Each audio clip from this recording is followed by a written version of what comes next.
Well, good evening, everyone, and welcome to Ask the Arc. My name is Carly Shortino-Poulter, and I'm the director of the Arc Advocacy Network here at the Arc of Indiana. Originally tonight, our plan was to have Daniel Summer from the Social Security Administration come on to talk about work incentives. I met Daniel, and he's a wonderful man, and he is just as excited.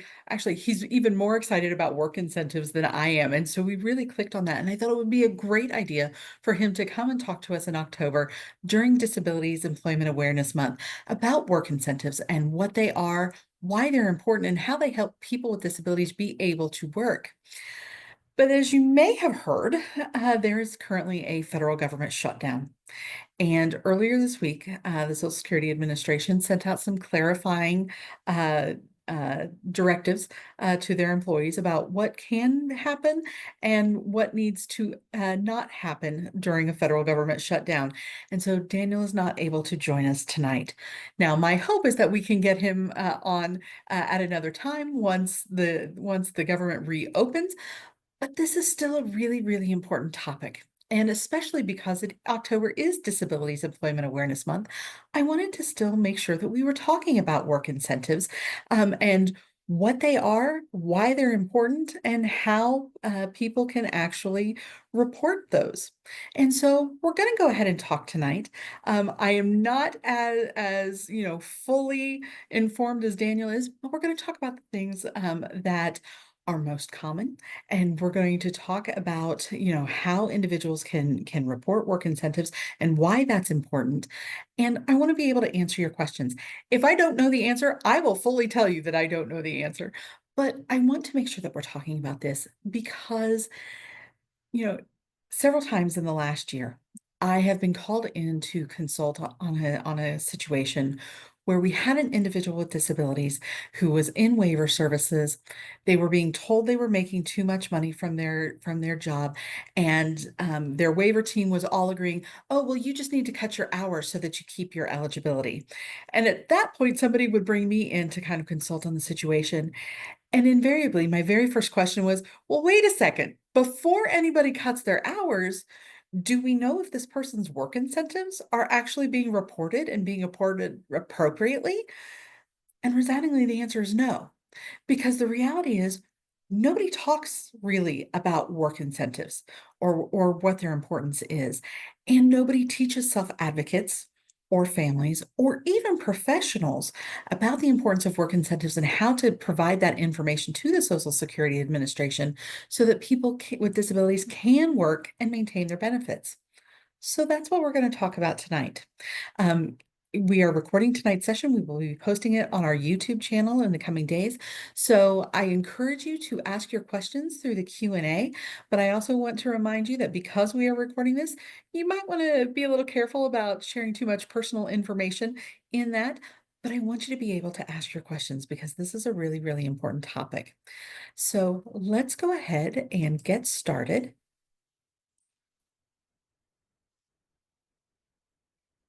And so we're going to talk about working while disabled, using work incentives to maintain benefits. So first of all, what in the world are work incentives?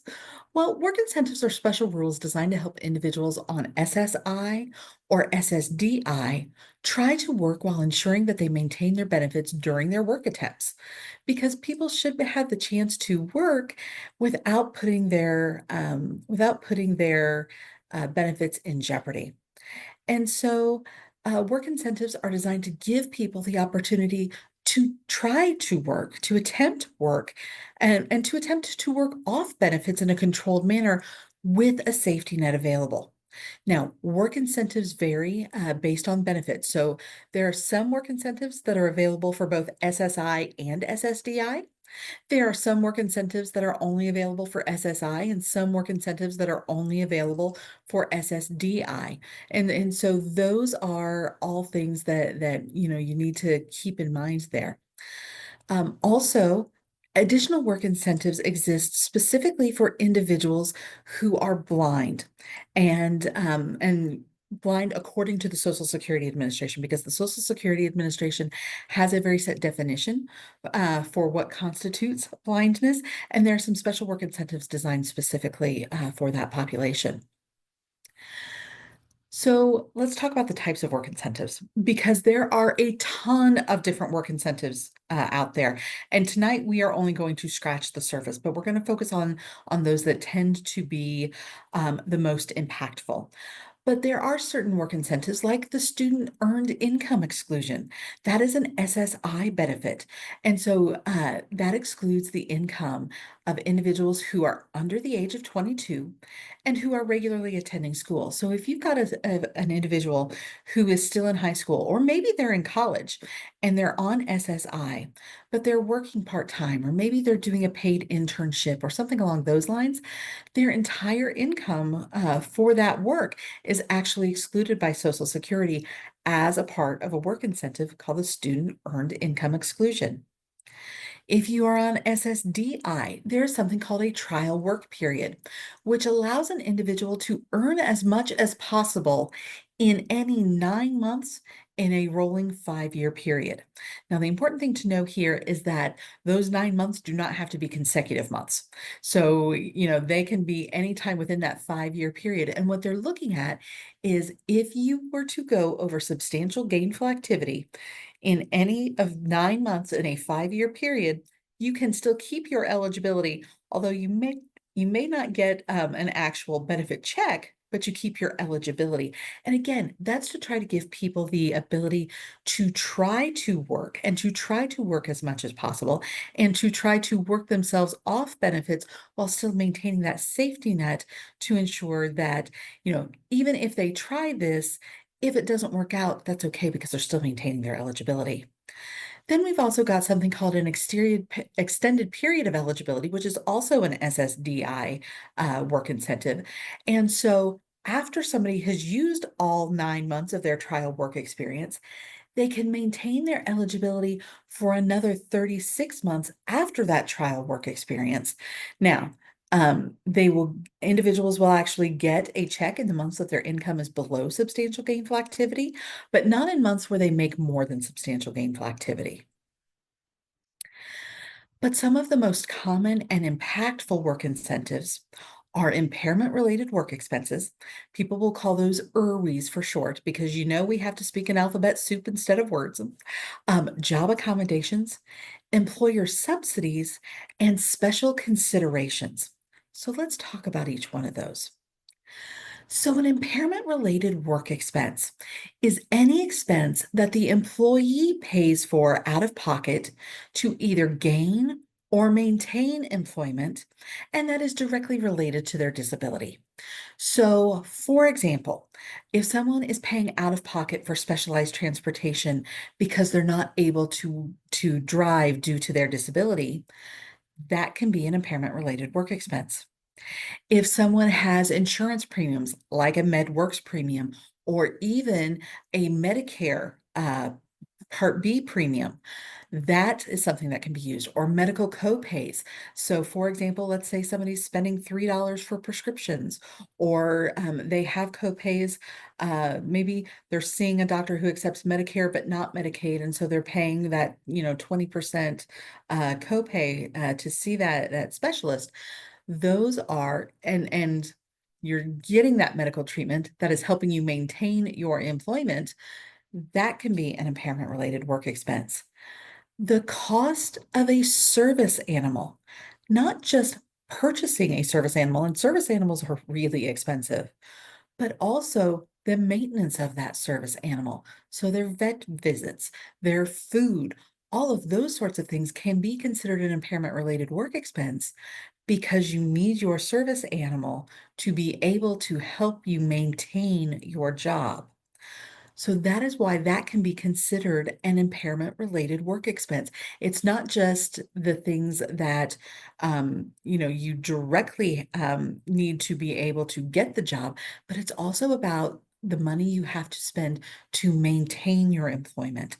So think about those things that you do especially those medical expenses that you may have that help you maintain your job, whether that's going to a counselor, whether that's paying for co-pays on medications, because if you're not healthy, you aren't going to be able to maintain your job. So that's why that can be considered an impairment related work expense.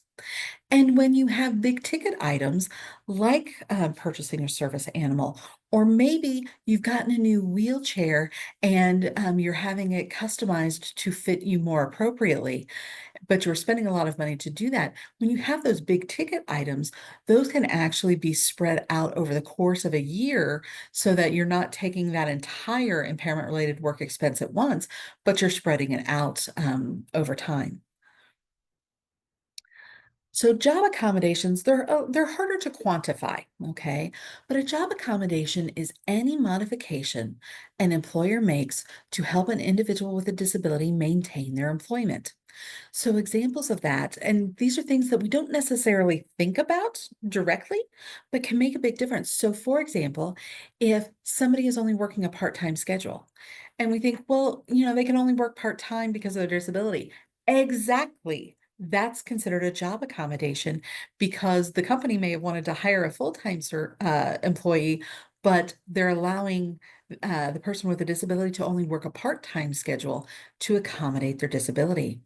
Maybe we've got somebody who needs more breaks. Maybe we have somebody who needs a flexible schedule because of all of the medical appointments or service appointments that they have. Or maybe just because sometimes they're healthy and they're doing well, and then sometimes they get sick and it takes them longer to recover from that illness. That flexible schedule is a job accommodation. And the use of assistive technology can also be a job accommodation that can be considered as part of those work incentives. There's a great organization called the Job Accommodation Network, or JAN, and they have a ton of resources on their website, including information on what constitutes a reasonable accommodation to expect an employer to make, how to have conversations with employers to get those reasonable accommodations. They're a wealth of information, and you can find more there at askjan.org. So I highly encourage you to check them out. Then we have employer subsidies. So an employer subsidy is anything that the employer pays for to help to help maintain the employment beyond what the employer would do for a typical employee. So, for example, if the employer is providing additional supervision or additional support, that's an employer subsidy. If an employer is providing specialized equipment, maybe we've got somebody who needs talk to text software or a headset or something like that, and they wouldn't normally provide that for a typical employee, but they're providing it for an employee with a disability. That's an employer subsidy if the employer is the one paying for it. Fewer or modified job duties. So, for example, let's say we've got somebody who's working in a store, but maybe they have difficulty managing money, or maybe they have difficulty talking with customers. And so while a typical sales associate would be expected to hop on a cash register anytime the store got busy, this employee, because of their disabilities, is not expected to do that. That would be fewer or modified job duties. So that is an employer subsidy. And one of the biggest ones and most impactful ones is something called a production level. And I'll get more into that here in just a minute. Then finally, we've also got something called special considerations. And I know that sounds really generic, but that's the official term, is special considerations. And that's anything that a third party pays for that helps maintain employment. So for example, if somebody is working with vocational rehabilitation services and they have a job coach, VR is paying for that job coach, so that's considered a special consideration.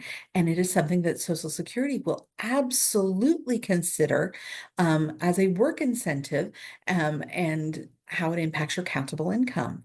If VR is purchasing equipment for you to help you go to school or to help you maintain, get a job or maintain a job, that is a special consideration.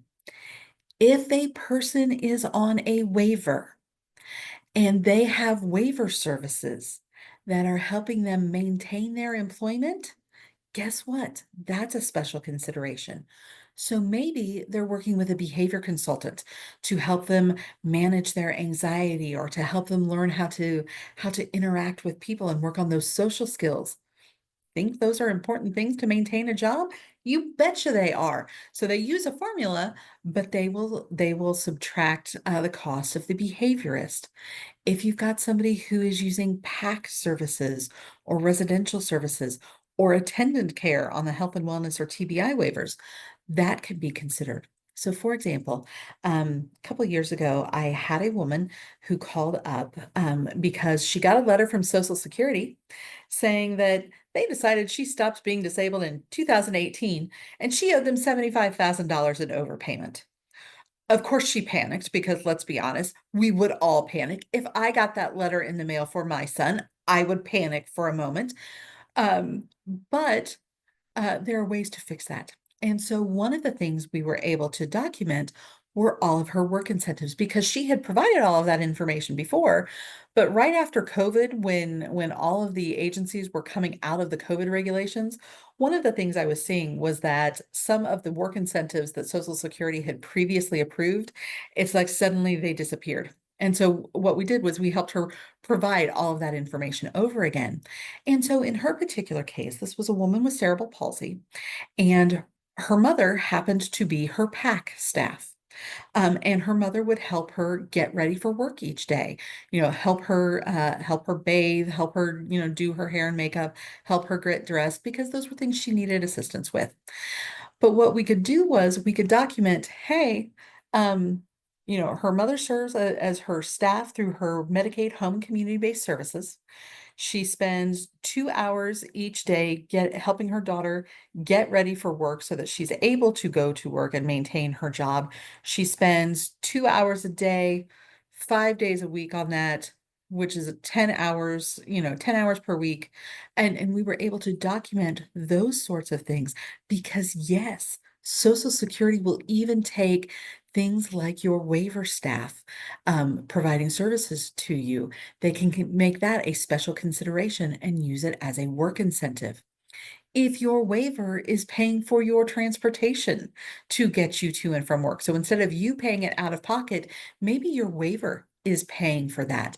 That is a special consideration, and we can document that as a work incentive. And then there are some other programs out there. So maybe there is a church in your community who provides bus service, or maybe there are organizations that might provide things like eyeglasses or different equipment or things like that for an individual. And if you use them to work or to maintain your employment, those are things that we can document as a work incentive.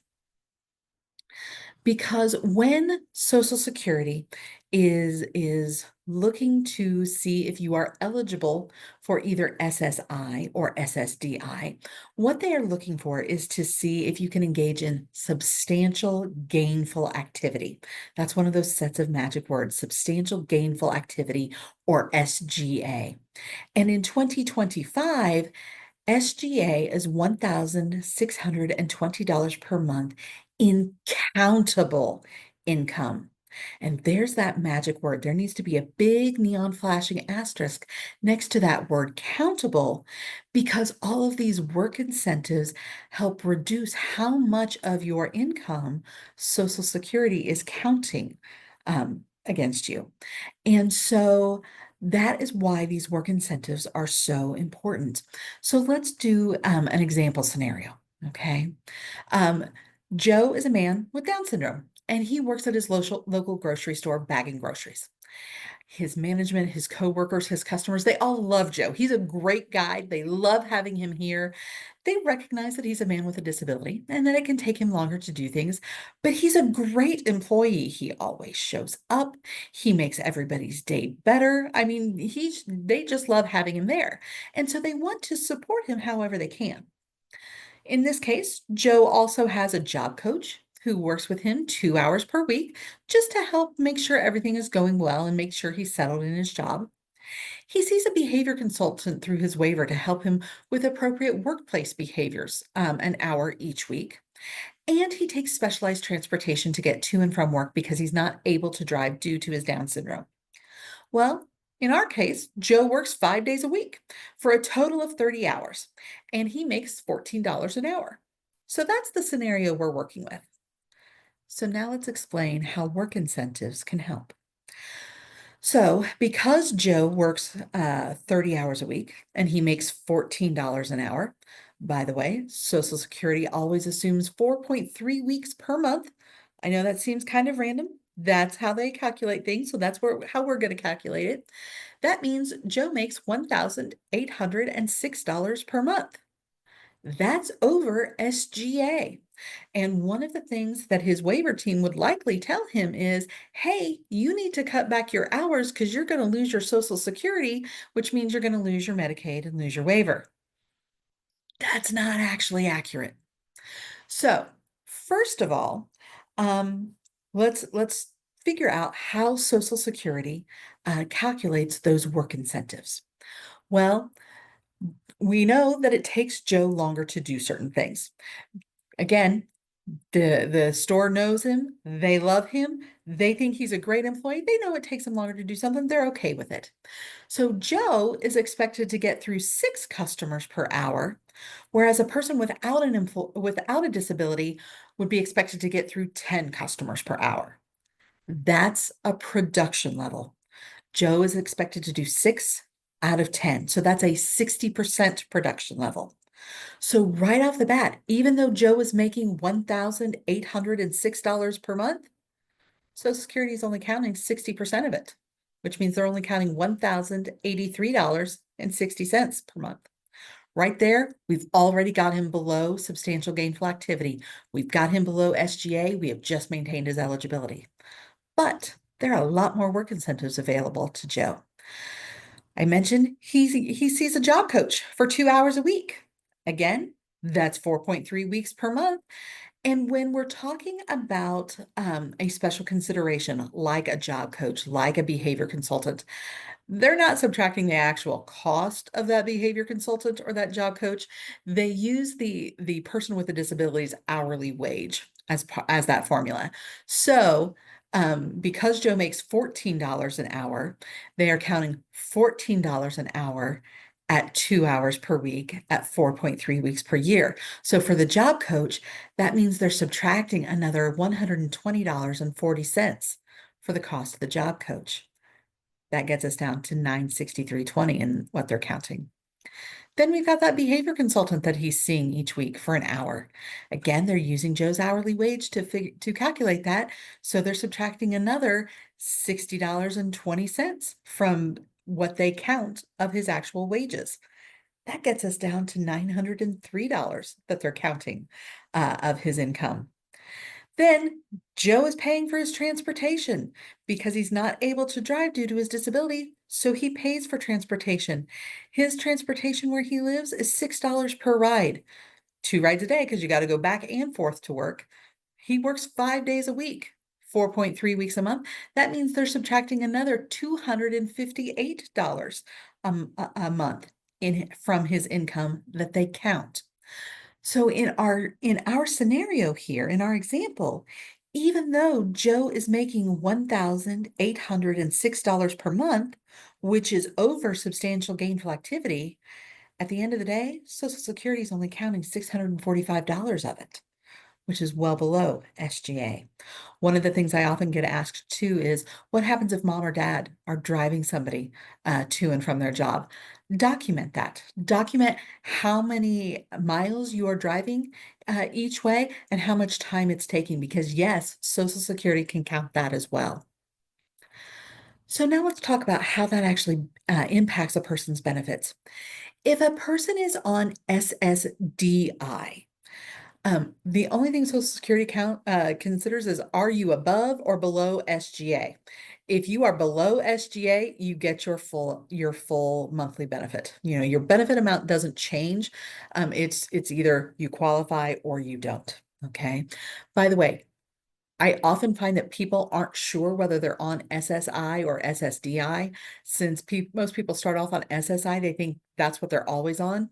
The easiest way to figure out what you're on, if you have Medicare in addition to your Medicaid, you absolutely have SSDI. If your Social Security benefit is more than $967 per month in 2025, you are on SSDI, okay? And like I said, as long as you are below substantial gainful activity, you get that full SSDI amount. SSI is a little different, okay? And so it requires some more calculations because while there are work incentives for SSI is 100% taxpayer dollars. And so working does impact your actual SSI benefit. So let's talk about how. So the full SSI benefit in 2025 is $967 a month. That's the max you can get on SSI. Well, first, they have a $20 general income disregard.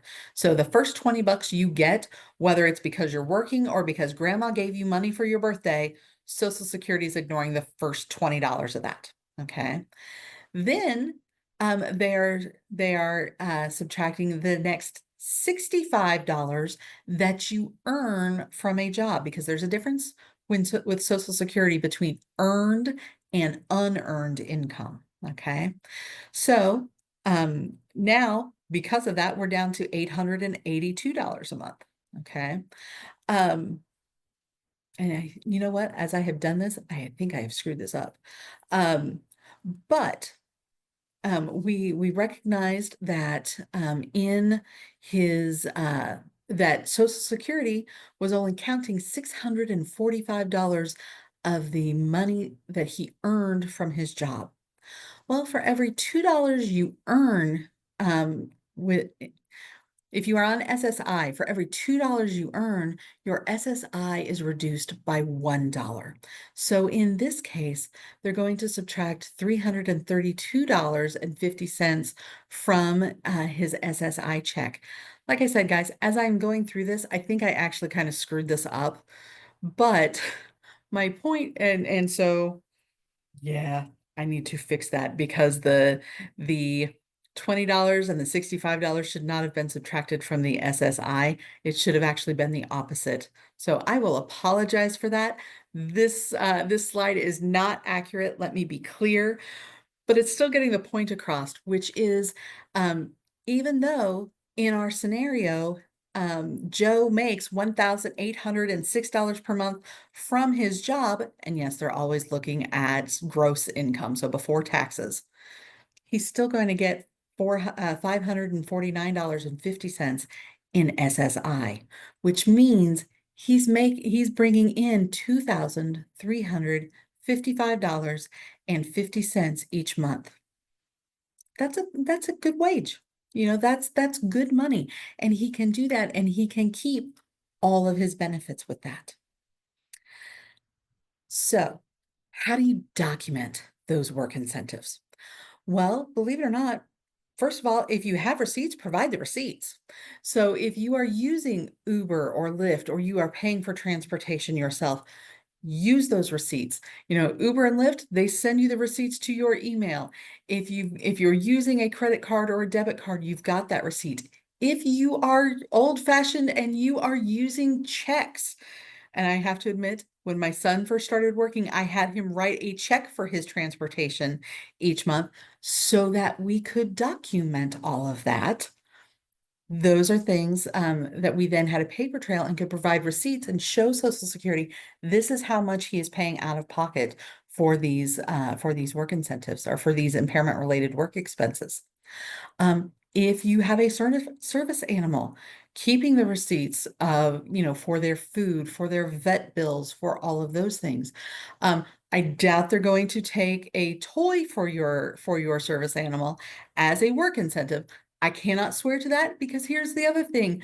Only Social Security can decide what is and is not an appropriate work incentive or an appropriate impairment related work expense. So they have to make the final call. But hey, provide the receipts anyway. The worst they're going to say is no. And if it works, great. You also want to provide documentation on those special considerations. So, a letter from Voc Rehab or from your job coach's agency documenting what they do with you to help you maintain your employment and how often they are working with you on that. A letter from your waiver providers about how they support you in helping you maintain your employment and how many hours per week they provide that support. Those are the types of things that can make a huge difference, especially, as those providers are explaining what they are doing to help someone maintain their employment. That's why all of that matters. And then there's something called an employer subsidy form, which is Form SSA-3033. This is a Social Security form specifically about to document employer subsidies. But what I will say is you need to walk your employer through that form and explain how to fill it out. Because in my experience, what happens is, well, it's two things. First of all, they're afraid that they will get in trouble if they acknowledge that they're providing any sort of accommodation or any sort of extra support. And the first thing you have to explain to them is, no, no, no, no, no. Not only are you not doing anything wrong, the government wants you to be doing those things and will give you tax breaks for doing those things. Okay. But then the second part of it is, in my experience, what happens is the employers don't want to say anything negative. They don't want to, they don't want to make the employee feel bad. They don't want to say anything that could hurt somebody's feelings because they love these employees. And so they don't want to do anything hurtful. And you need to explain to them, no, no, no. You're not doing anything hurtful. In fact, you're trying to protect them because you're trying to help them maintain their benefits, and you're helping them protect their benefits. And sometimes they don't necessarily think about all of the accommodations or supports that they provide. And sometimes they need to be walked through that. So, for example, what I have encouraged people to say when they're talking to their employer is, make sure you're comparing them to another employee, and then give some examples. So, for example, if you've got a person with a disability and other employees would be expected to hop on the cash register when things get busy, but you don't expect it of this employee because you know that that's just not their skill set. That's okay. But we document that, and we document that as fewer or reduced duties. Maybe you've got somebody who needs a few more breaks or who may need a little bit of flexibility in their schedule, especially like if they have anxiety or they have migraines or something along those lines.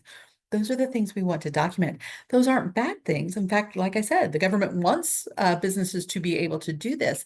And those employers are actually helping their employees. They are protecting them by helping them protect their benefits. So then how do you provide this information to Social Security?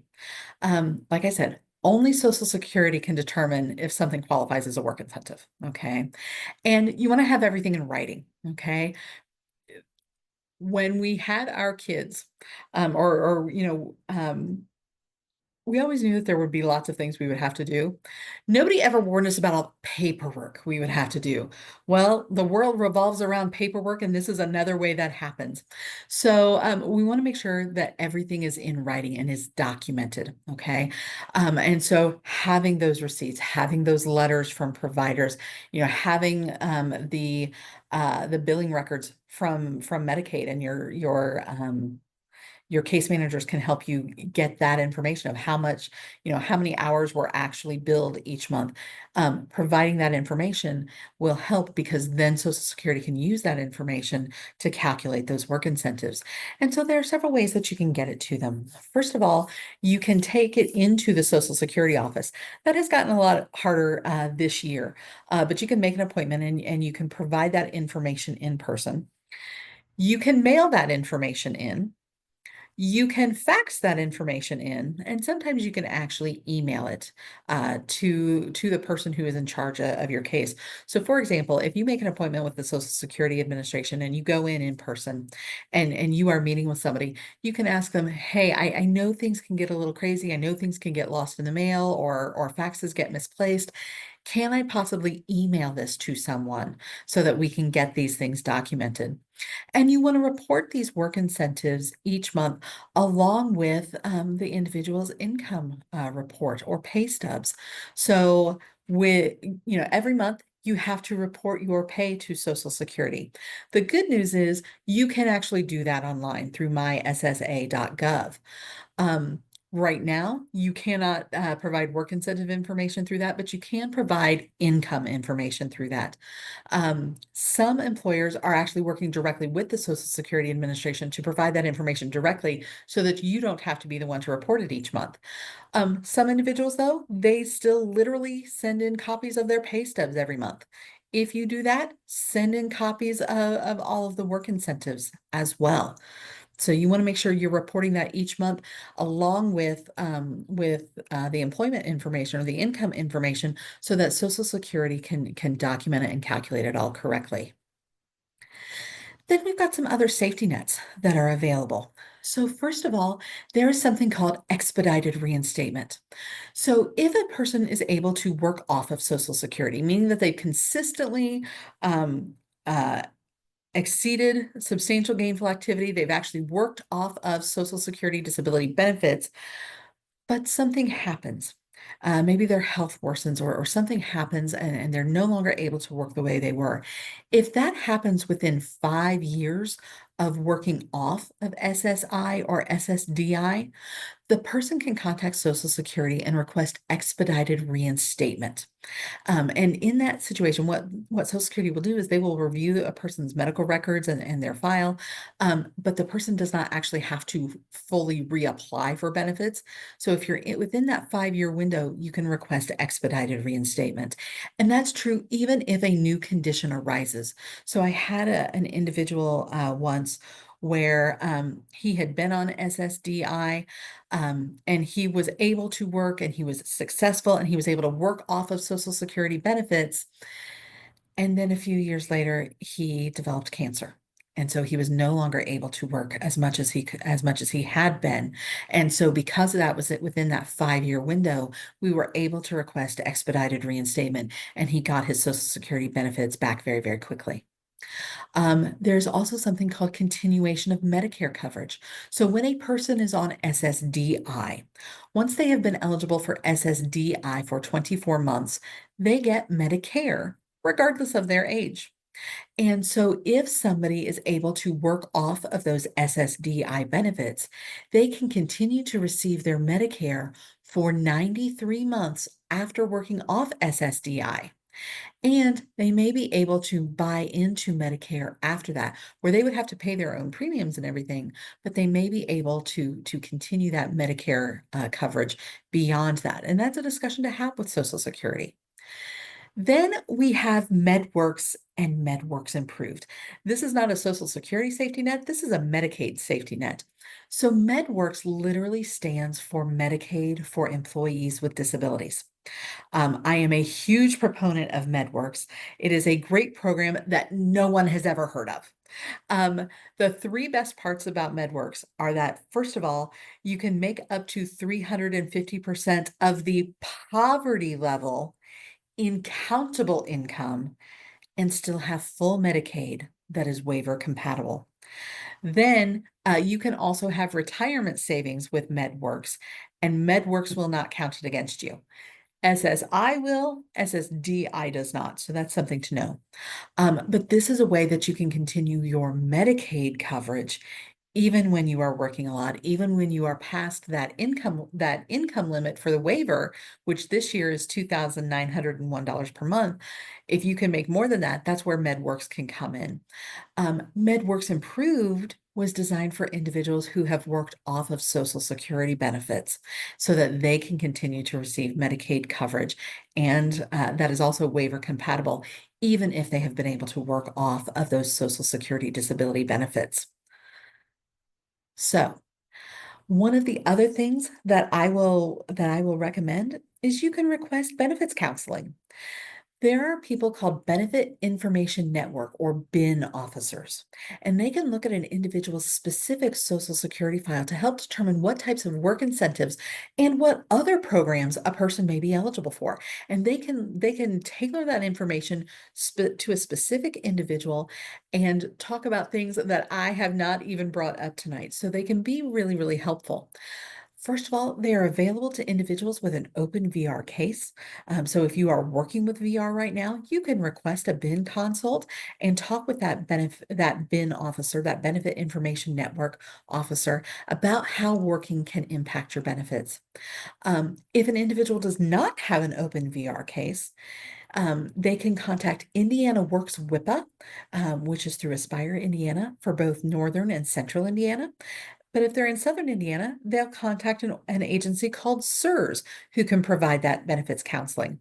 And one of the really cool things is that benefits counseling will be added as an optional waiver service starting in January of 2026. So that was a ton of information. So I want to open it up. What questions do you guys have?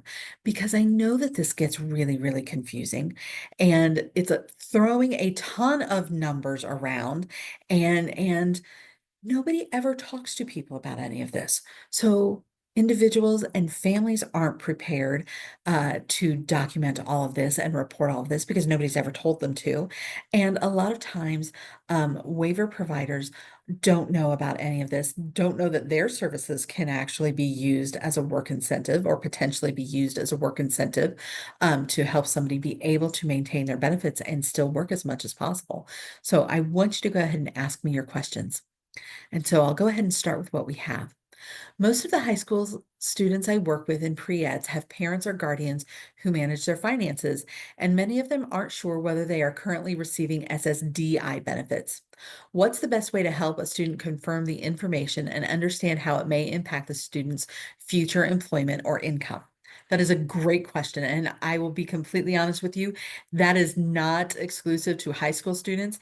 In my experience, most people have no idea which benefit they're on. There are a couple of ways you can do that. First of all, I encourage everybody to make a My SSA account for their loved one or for the person they're working with, for the person with a disability. When doing that, one of the things you can do is you can print up a benefit verification letter. That benefit verification letter will tell you which benefit you are on. So that is one way you can do that. The two easiest ways and that to do that are if somebody is on SSDI, or if somebody has Medicare, they are on SSDI. That part I can tell you. It is possible for somebody to have both SSI and SSDI. It is rare.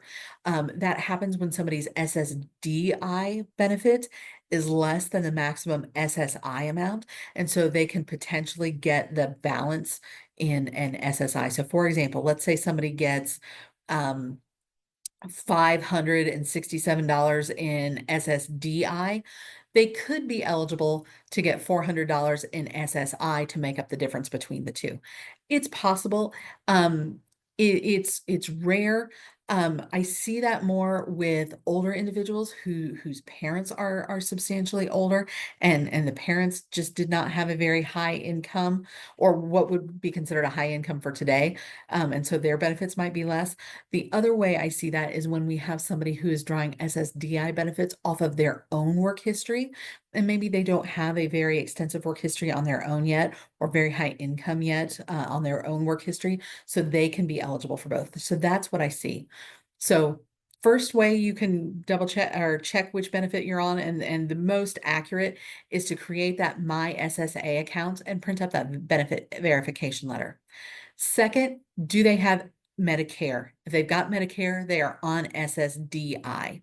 The other thing is, if their Social Security benefit is over $967 a month, they are definitely on SSDI. Now, if it's under that, I can't guarantee which it is, but if they are over 967, because that is the maximum SSI benefit, if they're over that, they are also on SSDI. So those are great questions to ask. And it matters because there are different work incentives available depending on which benefit that you're actually on. Um, I had a work subsidy and reported paratransit and medication costs monthly with pay stubs for a good decade prior to switching over to to Social Security retirement. But the subsidy tool I used, which I downloaded from ssa.gov, appears to have gone away. Social Security still accepted the form, which I had to update with each pay increase. But is there a new form with instructions? I haven't checked the website in a while, but it wasn't there the last time I checked. Well, not knowing for sure when this was, there likely is an updated form. The employer subsidy form that I was talking about, if you were to go to the Social Security website and search SSA 3033, that's that employer subsidy form that I was talking about. One of the other things that you can also do is there's something called a work activity report. Don't kill me for telling you that because that form is like 12 pages long. It's very, very thorough. But that is another place where you can actually document, especially those special considerations that a person is using. But that's another way to document what types of supports and work incentives a person may be using. Um, what if you receive survivor benefits and are on SSDI? So if an individual is what Social Security calls a disabled adult child, um, there is a there is a chance that they are on, sorry, I'm going to back that up because it gets a little bit tricky because we've got to be real careful with wording, okay? So survivor benefits typically refer either to a spouse of a person who has passed away or to a minor child of a person who has passed away. When we're talking about an adult child with a disability and their parent has passed away, then Social Security refers to that as disabled adult child benefits. That is absolutely an SSDI program. When we have somebody who is a disabled adult child, that is the Social Security term. And what that means is they were disabled prior to age 22, but they are an adult now. When that person has a parent who starts collecting Social Security retirement benefits, if they have a parent who has become disabled themselves, or if they have a parent who passes away, that disabled adult child can collect SSDI benefits off of the parent's work history. And the way that works is whatever the parent's retirement benefit would have been, they can get 50% of that as a disability benefit. So, for example, if you have a parent who gets $3,000 a month in their Social Security retirement benefit, their child could get $1,500 as a disabled adult child benefit. So that's kind of how that works. And yes, you absolutely, if you've got somebody who is on SSDI and their parent has passed away, that puts them on SSDI. And so there are a lot of work incentives available specifically for them. So yes, you absolutely want to still be documenting and reporting those work incentives. Do you have to request work incentives or will Social Security automatically apply them? Nope, you've got to report them and request them because otherwise they wouldn't necessarily know about them. You know, they don't know that you're paying for transportation costs or they don't know that you're working with that behaviorist who's helping you manage your anxiety so that you can keep working. They don't know that information, so you have to provide that information and request that they count that as a work incentive. Um, can you send IRWIs through the My Social Security app?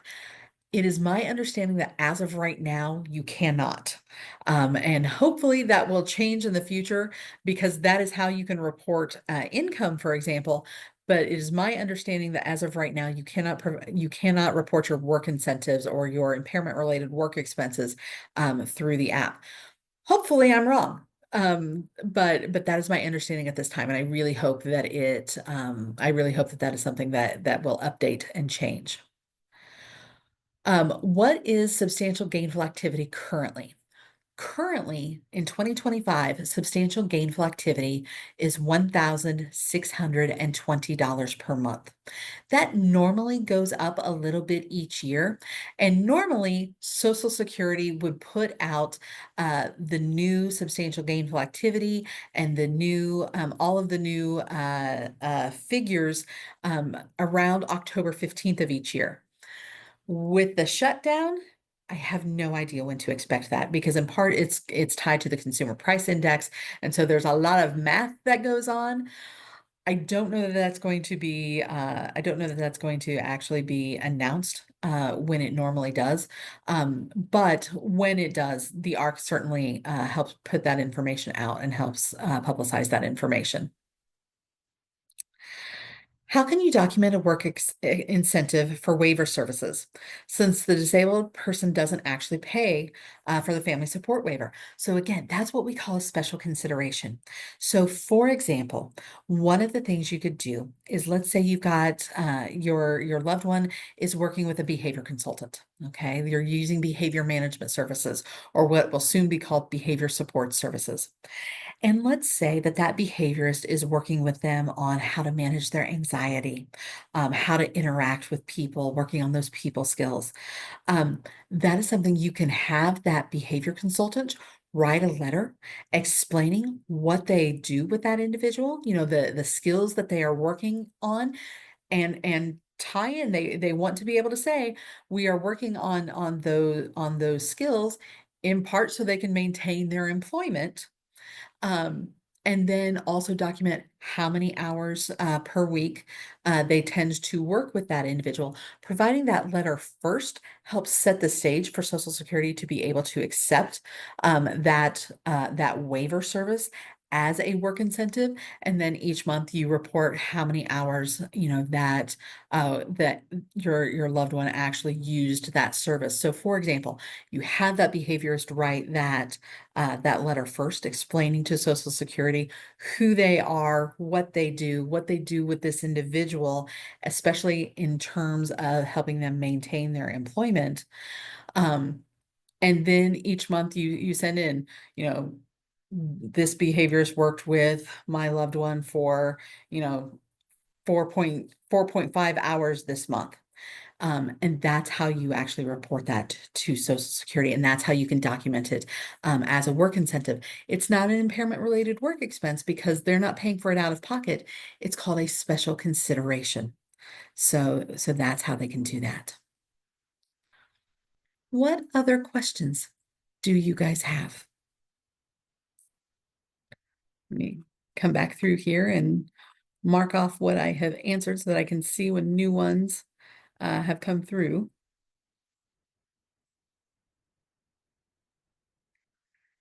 Don't get me wrong. I know this gets really, really confusing, but I also know from personal experience, nobody really talks about these issues.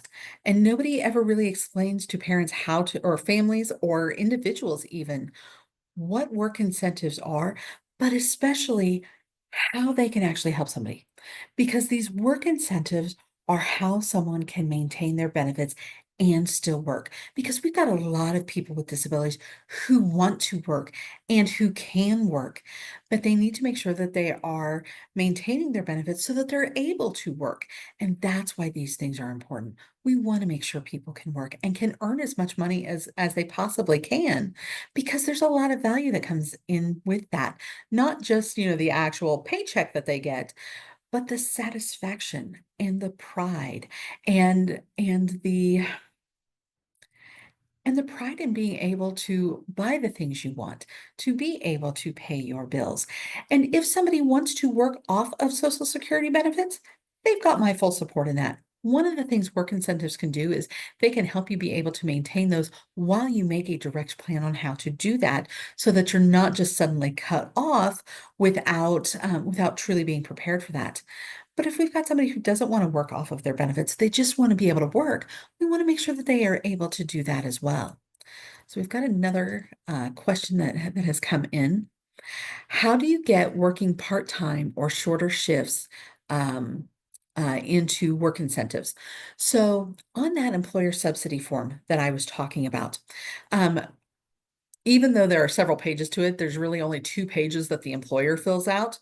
The first part of it is really, a checkbox, where you're checking off some of the accommodations that you provide. One of them is a reduced schedule or flexible hours. Those are two of the things that are listed. So you have the employer check that off. That's also something that I would include in a letter to Social Security as you're documenting the different supports that the individual gets. You can do that either through the work activity report or just as a letter that you're sending in requesting that Social Security count these issues as work incentives. But you can do that as well. And so, for example, and I'll use my son as the example because he's okay with me using him. He likes that he gets to help people by using his experiences.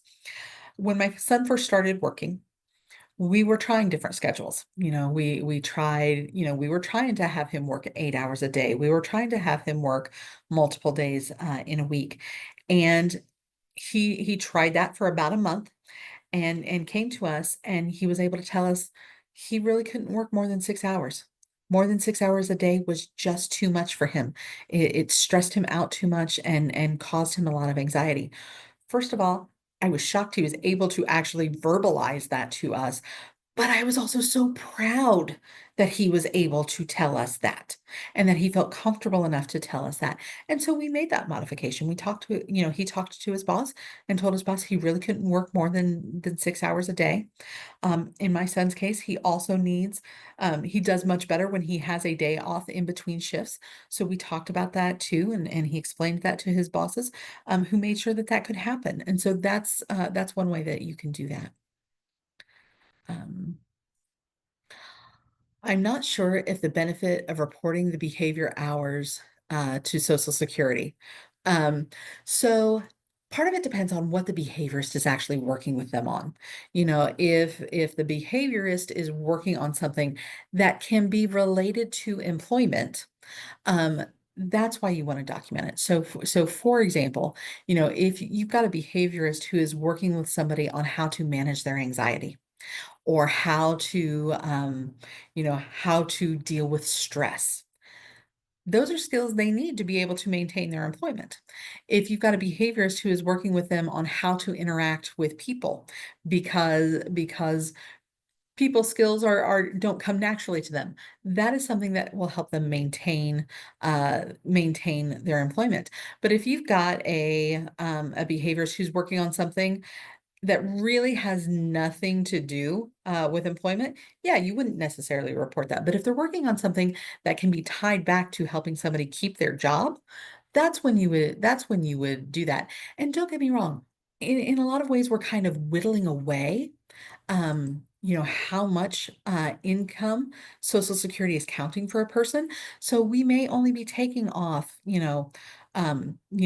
4, 5, 6 hours a month, for that behaviorist, for example. But that's still, that can still be, $60 that Social Security is not counting. Uh, it doesn't always happen. If somebody is doing music therapy, I don't know that there's necessarily a direct tie back that can work on how that helps somebody maintain their employment. If somebody has the answer to that and has a way to document that, hey, tell me because I'm all in on that. But there are some waiver services that really have nothing to do with helping somebody maintain their employment. But if we can tie it back to maintaining their employment, then that's where we can reduce how much of their income Social Security is counting. That way we can help them maintain their benefits, whether it's maintaining their eligibility for these benefits or actually maintaining the financial, monthly check that comes along with it. So, um, okay. Somebody was thinking that that Social Security may have publicized the new cost of living adjustment. And so I haven't seen that come out yet. So hopefully it has, but that's something that I'll absolutely be watching for because those cost of living adjustments are a big part of what are a big part of what Social Security tends to announce in October that affects both substantial gainful activity and also how much the benefit may be going up each year. So that's something to absolutely watch out for. Where do you send the special consideration letter? You're going to send it to your local Social Security office. So, for example, I live in Hamilton County. My Social Security office is up in Anderson. So I would be sending it to the Anderson office. And so you want to send it to whatever your local Social Security office is. If an individual is currently denied for Social Security benefits and is under appeal, can any work incentives that were not provided to Social Security be reviewed in the case, such as B-Man hour or behavior management hours, job coach hours, and employer subsidies? Oh my gosh, my dear. I know who wrote this question. Yes, and that is like one of my biggest tricks when it comes to applying for Social Security benefits is documenting what types of work incentives a person would need in order to work, even if they're not working right now. Let's document what they would need to be able to get or maintain a job. And yes, you could absolutely use that to help them qualify for benefits in the first place. So I am a huge proponent of that. I know that got kind of, maybe a little inappropriately excited, but that's because I know how important these programs are. And I know how important these issues are to make sure that people get the supports that they need to be able to live their lives. And so yes, that is exactly one of the things that I always recommend doing is being able to document that even if they're not working yet, even if they don't have the Social Security benefits yet, documenting what they would need, what types of work incentives they would be using if they were on it, that can absolutely be used not only in the application process, but also in the appeals process, especially once we get to the administrative law judge level. Um, what paper did you say needs to be filled out to show decreased hours needed or flexible hours? The form is called SSA 3033. Now, I also know the person who asked this question. Send me an email. I'll send you a copy of it. And frankly, any of you can send me that email. My email is Carly. It's Karly at ARCIND, short for Arc of Indiana.org. You can also talk with any one of our family advocates on any questions you have, because like I said, I know this gets confusing. I know this can make things, you know, it can be hard to figure out how do you document and hard to figure out how do we connect the dots. And I'm also a big proponent of connecting the dots for people because I have found that if I connect the dots for them about how all of this all, comes to pass and, how working with that behavior consultant helps somebody maintain their employment, then things get accepted a lot easier than if I expect them to figure it out on their own. So, for example, with that behavior consultant, this behavior consultant works with this individual to help them manage their anxiety in by providing by helping them learn coping skills so that they're able to manage their anxiety, which then in turn helps them be able to work and to maintain their job. Connecting those dots for Social Security or for whomever helps that those things get approved a whole lot easier, at least in my experience. Um, let's see. Does child support count when determining benefits? It absolutely does. Child support is counted as unearned income of the individual. Remember when we were doing our example, for every $2 you earn, your SSI is decreased by $1. That's earned income. Unearned income is a dollar for dollar reduction.